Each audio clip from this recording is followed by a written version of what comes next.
نبی پہ سلام پڑھو، فرشتے پہنچاتے ہیں، نبی جواب دیتے ہیں۔ حدیث مبارک ما من احد یسلم علی الا رد اللہ علی روحی فرد علیہ السلام، کہ جب بھی میرے اوپر کوئی مسلمان سلام بھیجے خدا میری روح کو متوجہ کر دیتے ہیں، میں اسے جواب دے دیتا ہوں۔ حدیث کا ضابطہ یہ، اگر کوئی روایت آئی اس کے سارے طرق کو سامنے رکھا جائے اور اس میں یہ تحقیق کی جائے کہ پیغمبر کریم کے کوئی الفاظ بھی ہیں یا نہیں۔ راویوں کی بات ہے، یا ایک روایت آ گئی اور اس روایت میں یہ ہے کہ جب آدمی دفن ہوتا ہے تو مردے کی روح اس مردے میں واپس کر دی جاتی ہے، تو آد روحہ فی جسدہ۔ اب یہ ایک روایت آ گئی اور مفسرین کرام کی عادت ہے، طریقہ ہے کہ کوئی قول بھی انہیں ملتا ہے کسی آیت کے ضمن میں، وہ قول قیلہ کے ساتھ اس کو درج کر دیتے ہیں، اور ان کا مقصد ہوتا ہے کہ تحقیق تم خود کرو، اور جو محققین ہوتی ہیں اس پہ پھر تبصرہ بھی کر دیتے ہیں، نہیں تو بغیر تبصرہ کے ایک روایت کہیں آ گئی تو وہ ہر جگہ پہ فلاں نے بھی لکھا فلاں نے بھی لکھا۔ تو اب یہ ایک وہ وجہ ہے جو ہماری للڑ برادری اور ہماری بریلوی برادری اور شیعہ برادری اور اہل حدیث برادری، یہ ساریاں برادریاں الٹی ہو گئی ہیں۔ ایک روایت آ گئی اور اس کو دیکھا نہیں کہ جب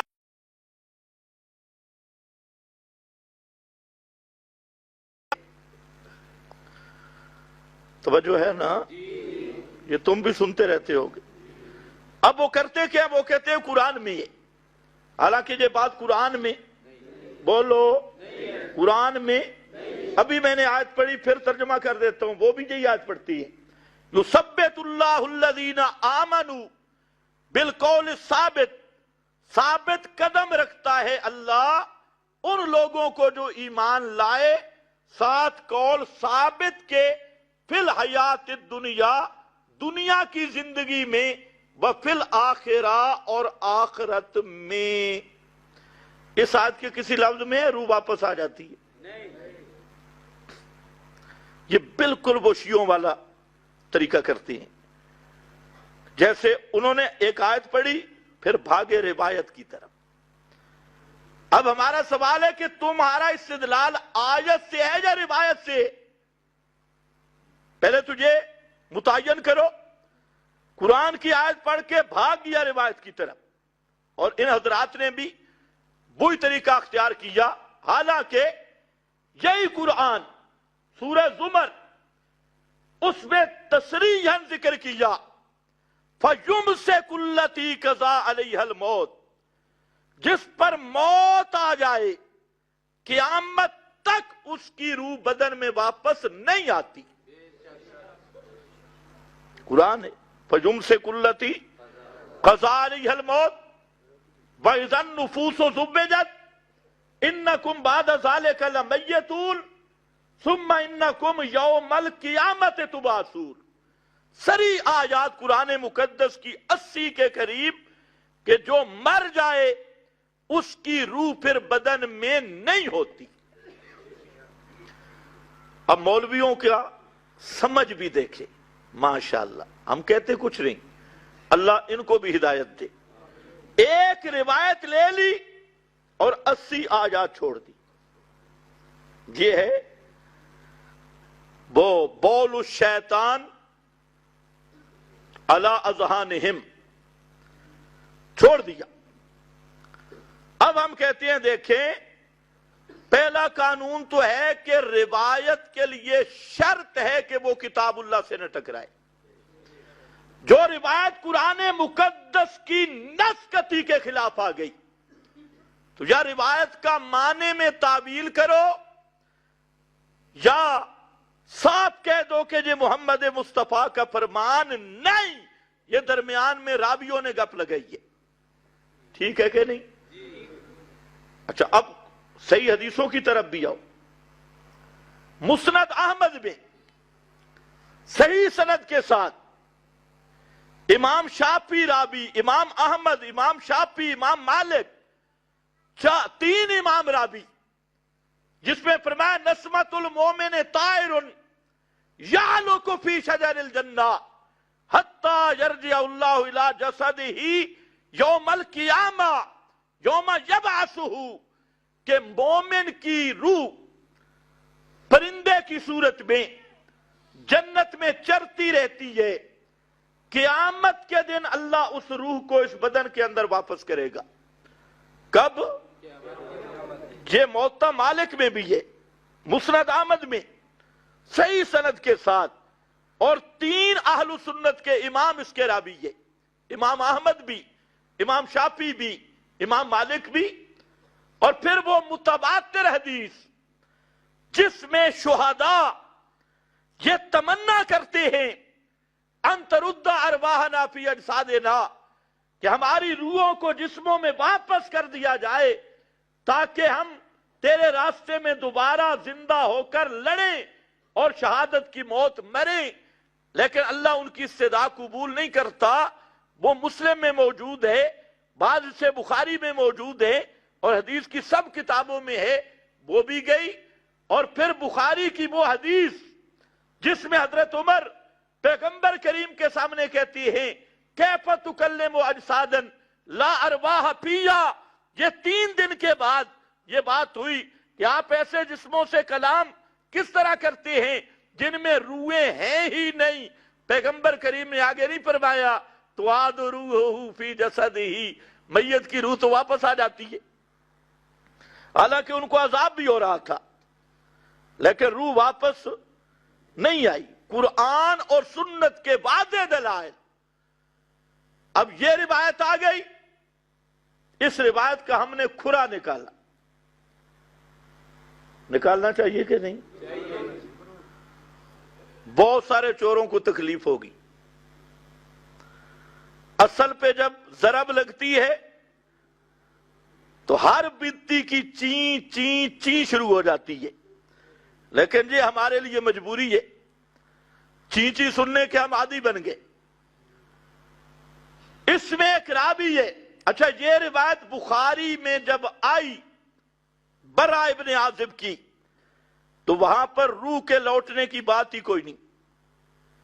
جس طرح حمید الساعدی کی روایت 10 صحابہ کو نماز پڑھانے والی بخاری میں آئی تو اس میں رفع یدین کا کوئی ذکر نہیں، لیکن بخاری سے ہٹ کر جب دوسرے مآخذ میں گئی تو رکوع جاتے، رکوع سر اٹھاتے آپ رفع یدین کرتے تھے، دوسری کتابوں میں رفع یدین آ گیا. اسی طرح برا ابن عازب کی یہ حدیث بخاری میں موجود ہے، لیکن وہاں تعاد روحہ فی جسدہ ہی نہیں کہ روح لوٹائی جاتی ہے. اب بخاری کی حدیث میں نہیں، اور یہ روایت جب بخاری سے باہر نکلی تو کسی راوی نے ٹوٹکا ملا دیا تعاد روحہ فی جسدہ. اب اس کے راوی کون ہیں؟ ایک ہے منہال ابن عامر. یہ بیچارہ اچھا بزرگ تھا لیکن تقدیر کا منکر تھا. کس کا؟ اور آپ کیا پڑھتے ہیں ایمانیات میں؟ وَقَدْرِ خَيْرِهِ مِنَ اللَّهِ. یار ہم تو چھوٹے لوگ ہیں. علماء دیوبند کی مصدع کا کتاب اطفار الملحدین، اس میں یہ مسئلہ لکھا ہے کہ تقدیر کا منکر کافر ہے. ایک دوسرا، اس میں ایک بزرگ ہے زازان، جس کے بارے میں مولانا شیخ الحدیث سرفراز خان صاحب وہ فرماتی ہے فیہ تشیع، تھوڑا جی شیعہ ہے، تشیع تھوڑا تھوڑا شیعہ تھا.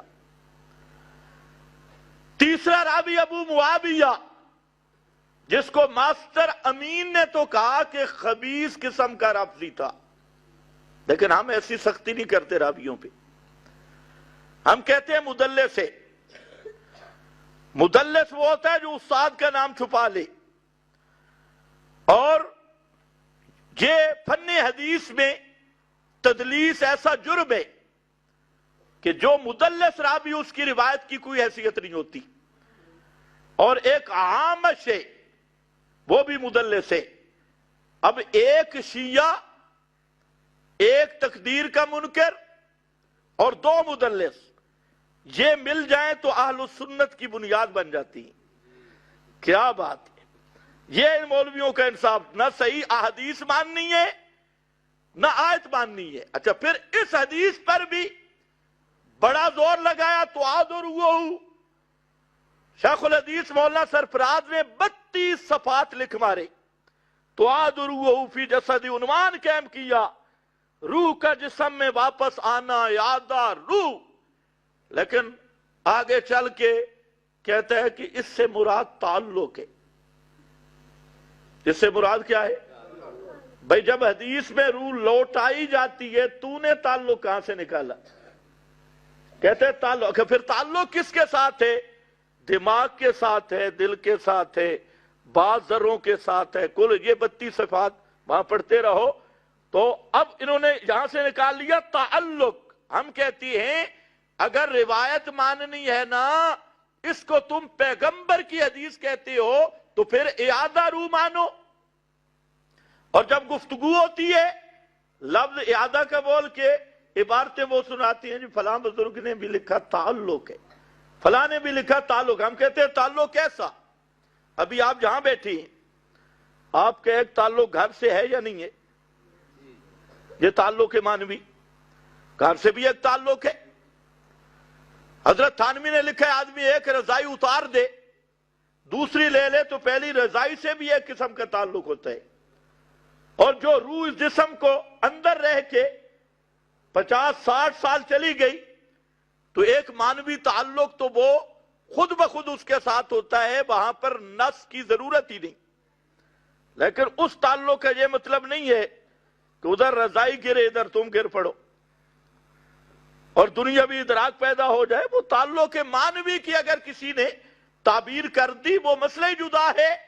مسئلہ تو یہ ہے کہ موت کے بعد، اس لیے کہہ رہا ہوں آج کل یہ بڑا نزاع اور جھگڑا بنا ہوا ہے کہ پھر روح اس جسم کے اندر آ جاتی ہے یا نہیں۔ یاد رکھو کتاب و سنت کا مسئلہ ہے کہ قیامت سے پہلے کسی کی روح بھی اس بدن میں واپس نہیں آتی۔ ہاں، خرق عادت کا معاملہ جدا ہے، اللہ کی قدرت کے اظہار کا معاملہ جدا ہے۔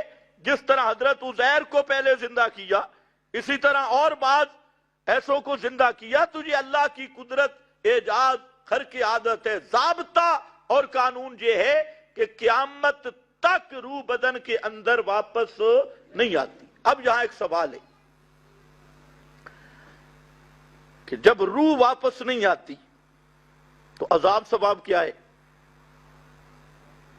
تم قبر کے عذاب ثواب کا منکر ہو،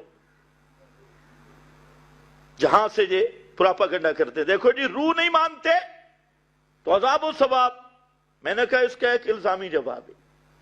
الزامی کا معنی ہوتا ہے اس کا منہ بند کرنا، اور وہ یہ ہے کہ یہ جو للڑ ہیں ان کا بھی ایک طبقہ کہتا ہے کہ سوال جواب کے لیے روح آئی اور پھر روح نکل جاتی ہے، اور ادھر دعویٰ کہ روح اندر نہ ہو تو عذاب ثواب بھی نہیں ہوتا۔ تو اب عذاب ثواب کا منکر کون ہوا؟ تمہیں سمجھ کچھ بھی نہیں آئی۔ روح آئی تھی سوال و جواب کے لیے، اور سوال جواب کے بعد کہتے ہیں قبر میں پھر ایک موت آتی ہے۔ یہ آج کل جتنے للڑ ہیں اکاڑوی شیاطین، مجھے پھر ایک موت آتی ہے، ایک دنیا والی موت ہے، قبر والی موت۔ تو میں نے کہا پھر روح نکل گئے، اب عذاب ثواب کس کو ہوتا ہے؟ تو عذاب و ثواب تو تم اپنے قانون کے مطابق منکر ہو۔ جہاں تک ہمارا عقیدہ ہے سن لو، ہم کہتی ہیں 3 باتیں متعین ہیں، محکم ہیں۔ نمبر 1، حقیقت موت۔ موت کی حقیقت یہ ہے کہ روح بدن سے بالکل یا جدا ہو جائے۔ تعلق ختم ہو جائے۔ نمبر 2، یہ جدائی رہے گی قیامت تک۔ اور نمبر 3، اس حالت میں کوئی مرنے والا وہ دنیا والوں کا ادراک نہیں رکھتا، نہ دنیا والوں کی بات سن سکتا ہے، نہ دنیا کی اشیاء کو دیکھ سکتا ہے، نہ سونگھ سکتا ہے، نہ چکھ سکتا ہے دنیا والی چیزیں۔ ہاں، برزخ کا ادراک اس کو بالکل ہے، لیکن دنیا کا ادراک بالکل نہیں۔ اس کی ایک ادنا اور ناقص سی نظیر میں پیش کرتا ہوں، وہ عالم خواب ہے، لیکن یہ خواب ہے اور برزخ کے دکھ درد حقیقت ہے، اس لیے وہ پوری تمثیل نہیں۔ لیکن ایک آدمی خواب میں سو گیا تو چارپائی پہ آپ کے سامنے اس کا وجود جہاں پڑے، لیکن وہ رو بھی رہا ہے، ہنس بھی رہا ہے، دوستوں کو مل بھی رہا ہے، بھاگ بھی رہا ہے، تو وہ کیا ہے؟ ایک خاص قسم کا ادراک ہے۔ بعض کہتے ہیں روح گئی ہے، روح ادھر ہی ہے، وہ ادراک نکلا ہے۔ اور یہ عالم مثال کا ایک ادراک ہے جہاں یہ کان نہیں سنتے، لیکن عالم خواب کا ایک ادراک ہے اس کو، اور موت کے بعد جو ادراک ہوتا ہے وہ عالم برزخ کا ہے، برزخ اور آخرت کا ادراک ہے۔ تو نہ دنیا والوں کی نہیں سنتا، اور آخرت کے احوال اس کو صحیح جانتا ہے، آخرت کی لذت، آخرت کا عذاب اس کو وہ پہچانتا ہے، لیکن دنیا والوں کی بات نہیں سنتا۔ اسی لیے ما انت بمسمع من فی القبور انک لا تسمع الموتى ان تدعوہم لا يسمعوا دعاءکم۔ اہل دنیا کو خطاب کیا کہ مردہ تمہاری نہیں سنتا، تمہیں نہیں دیکھتا۔ ایک دوسری بات یہ سمجھو، یہ 3 باتیں محکم ہیں، اور چوتھی بات عذاب قبر بھی برحق، ثواب قبر بھی برحق، لیکن عذاب و ثواب کی جو کیفیت ہے یہ متشابہات سے ہے۔ کس سے ہے؟ بولو بولو اونچے، کس سے ہے؟ متشابہات سے۔ اور متشابہات سے اسی لیے ہے کہ روح بدن میں واپس نہیں آتی۔ اگر روح بدن میں ہو تو متشابہات سے کیسے؟ حضرت شاہ ولی اللہ نے لکھا متشابہات سے، نصفی عقائد میں لکھا ہے بما یعلمہ اللہ، متشابہات سے ہے۔ علامہ انور شاہ صاحب نے لکھا متشابہات سے ہے۔ تو اصل عقیدہ یہ عذاب قبر بھی حق، ثواب قبر بھی حق، لیکن اس کی جو کیفیت ہے وہ کیا ہے؟ متشابہ۔ اونچے بولو، کس سے ہے؟ متشابہ ہاتھ سے۔ اور متشابہ کی اصل حقیقت کو جاننے والا کون ہے؟ صرف اللہ۔ اس کی کنہ اور حقیقت کو جاننے والا صرف اللہ ہے۔ آسان مسئلہ ہے، مشکل نہیں۔ اب یہ کہتا ہے جی روح نہیں آتی تو عذاب ثواب کیسا؟ تو ہم کہتے ہیں تو پرانا کوئی معتزلہ گروہ لگ رہا ہے، عقل پرست۔ عذاب ثواب تو نے دینا ہے یا اللہ نے دینا ہے؟ جی، اور اللہ روح نہ آئے تو عذاب دینے پہ قادر نہیں؟ یہ کہتے ہیں نہیں۔ اور جو کہتے ہیں روح نہیں آتی عذاب ثواب اللہ کس طرح دے سکتا ہے، تو اصل کافر یہ ہے، یہ اللہ کی قدرت کا بھی منکر ہے۔ ایک اور دوسرا اس کی نظیریں میں دے دیتا ہوں۔ آپ جس کھجور کے تنے پہ خطبہ دیتے تھے، وہ تنا رویا کہ نہیں رویا؟ جی، اس کے اندر روح آ گئی تھی؟ اچھا، بغیر روح کے رو رہا تھا؟ توجہ ہے؟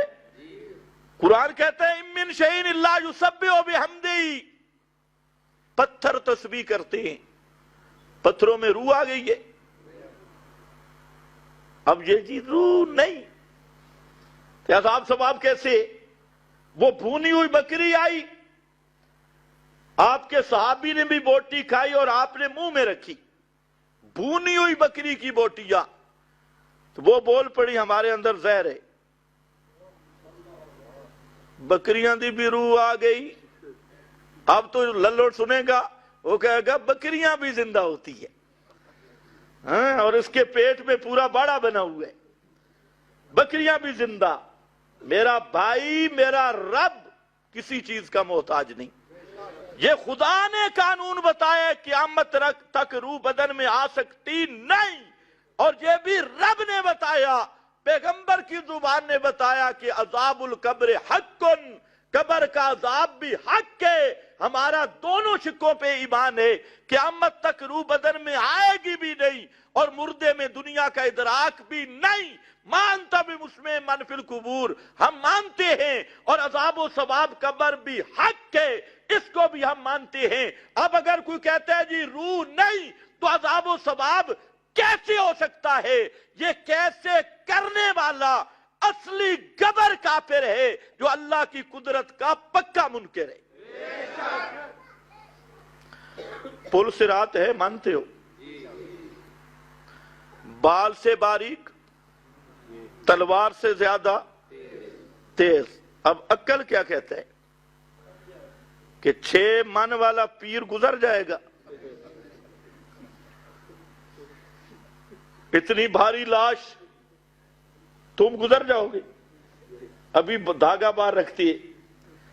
عقل کہتا ہے کہ گزرنا بہت مشکل ہے، اس کو ہم کہتے ہیں گزرنا حق ہے، لیکن گزریں گے کیسے؟ یہ متشابہات سے۔ گزرنا حق ہے اور گزریں گے کیسے، یہ گزارنے والا جانتا ہے۔ اب جو عقل پرست تھے انہوں نے کہا نہیں جی نہیں، تلوار سے تیز، بال سے باریک، چھدرودہ بندہ ہے اسا کہ میں آنکھ مارا ہنج آنکھ لنگوڑ نہ رہا کوئی نہیں۔ عقل تو یہی کہتا ہے، لیکن ہم نے کلمہ محمد مصطفیٰ کا پڑھا ہے صلی اللہ علیہ وسلم۔ جب آپ نے کہہ دیا ہمارا ایمان ہے، وہ پل حق ہے، اس سے گزرنا بھی حق ہے۔ جنت میں جنتی اللہ کو دیکھیں گے یا نہیں؟ وہ ٹائم بہت اوپر گیا۔ جنتی اللہ کو دیکھیں گے یا نہیں؟ اچھا، جس چیز کو دیکھا جاتا ہے اس کے لیے تو جسم ہونا ضروری ہے۔ عقل کیا کہتی ہے؟ جسم نہ ہو تم دیکھ سکتے ہو؟ پھر فاصلہ ہونا ضروری ہے۔ آپ اس ستون کو دیکھ سکتے ہیں، اپنے چہرے کو نہیں دیکھ سکتے، فاصلہ نہیں ہے۔ پھر تیسرا، جس چیز کو آپ نے دیکھنا ہے اس کا کسی جگہ پہ ہونا ضروری ہے۔ چوتھا، اس کا کوئی رنگ ہونا ضروری ہے۔ ہوا موجود ہے، آپ کو نظر آتی ہے، رنگ ہونا ضروری ہے۔ اور اللہ ان چاروں چیزوں سے پاک ہے، اس جسم سے بھی پاک، رنگ سے بھی، اس کا رنگ ہے توحید والا جو رنگ بے رنگ ہے، اس کی ذات رنگوں سے بھی پاک، کسی جگہ پہ ٹھہرنے سے بھی ہے۔ جس طرح آج کل غیر مقلدوں نے کام شروع کیا ہے، اللہ ان کو بھی ہدایت دے۔ استواء علی العرش کا معنی سمجھ نہیں آیا، اور انہوں نے کہنا شروع کیا جیسے ہم کہیں بیٹھے ہوتے اللہ بھی کہیں بیٹھا ہوا ہے، اور جو مکان کا محتاج ہو وہ اللہ نہیں ہے۔ عرش نہیں بنا تھا تب بھی اللہ تھا، عرش ختم ہو جائے تب بھی اللہ ہے۔ توجہ ہے نا؟ عرش مخلوق ہے، وہ ازلاً ابداً ہے۔ اب یہ چاروں چیزیں نہیں، یہاں پر بھی للڑوں کے جو باپ دادا تھے پہلے، معتزلہ، اصل معتزلی یہ للڑے، وہ معتزلہ وہ کہنے لگے جی ہم کیسے مانیں قیامت کے دن اللہ کا دیدار کس طرح ہو سکتا ہے؟ اللہ مکان سے بھی پاک، رنگ سے بھی پاک، جسم سے بھی پاک۔ توجہ ہے؟ تو پھر دیدار کیسے ہوگا؟ ہم کہتے ہیں میرا بھائی دیدار حق ہے، وہ ہمیں ہوگا تمہیں نہیں ہوگا۔ دیدار حق ہے لیکن کیفیت متشابہات سے ہے۔ کیفیت کیا ہے؟ بولو، اب مشکل مسئلہ بھی یاد کر لو۔ کیفیت کیا ہے؟ متشابہات سے ہے۔ ہمارا ایمان ہے اللہ کو ہم دیکھیں گے انشاءاللہ، اور کیسے دیکھیں گے جی اللہ ہی جانتا ہے، ہم اس حقیقت کا ادراک نہیں کر سکتے۔ تو میرا بھائی قبر کا عذاب بھی حق، ثواب بھی حق، مردہ دنیا والوں کی نہ سننا مردے کا بھی حق، روح کا قیامت تک بدن میں نہ آنا بھی حق۔ اب روح نہیں تو عذاب ثواب کیسے ہوگا؟ ہم کہتے ہیں جیسا اللہ چاہے گا۔ کیسے ہوگا؟ جیسے، اور اگر یہ کہ جی ہو ہی نہیں سکتا تو ہم کہتے ہیں پھر تو مسلمان ہو ہی نہیں سکتا۔ مسلمان ہوتا وہ ہے جو اللہ کے قوانین پہ ایمان رکھتا ہو۔ جب اللہ نے دونوں باتیں بیان کر دی تو ہمارا دونوں پر ایمان ہے۔ اب معنی نکل آیا یثبت اللہ الذین آمنوا بالقول الثابت فی الحیات الدنیا وفی الآخرہ۔